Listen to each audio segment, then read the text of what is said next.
1965, we didn't have a local radar. Outdoor weather sirens weren't used, and many people just didn't know where to go to be safe. In a 64-page weather survey from the National Weather Bureau at the time, they made a long list of recommendations to keep people safe in the future. One of the biggest was to make sure people could be warned as quickly as possible.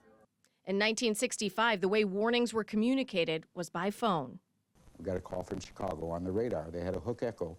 But that day, warning everyone every time there was a new tornado became an impossible task. There were so many tornadoes and so widespread, communications were disappearing. I put out a blanket warning for all our counties. Now, when warnings are issued, we don't have to rely on making a bunch of phone calls, which can be very time-consuming.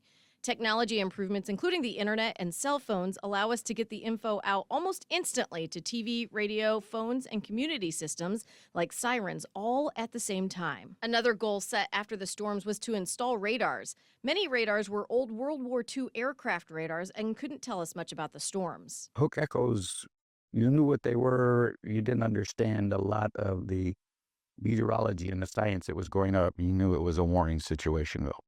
Doppler radar was very new technology in 1965, and even the radars that we did use, there weren't very many of them. Some states didn't even have a single one.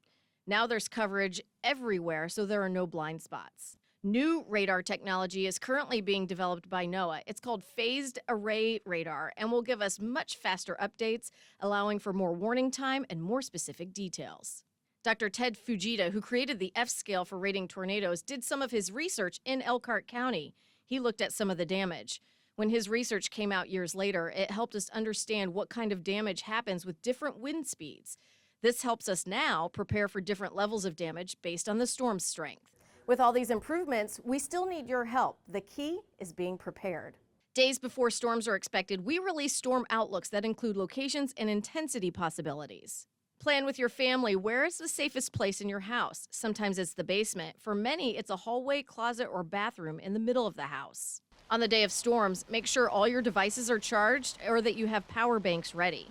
And mostly, make sure that you have multiple ways to get warnings. You can do this with weather apps that send you alerts, or by weather radio, or even by making plans to get updates from your family members.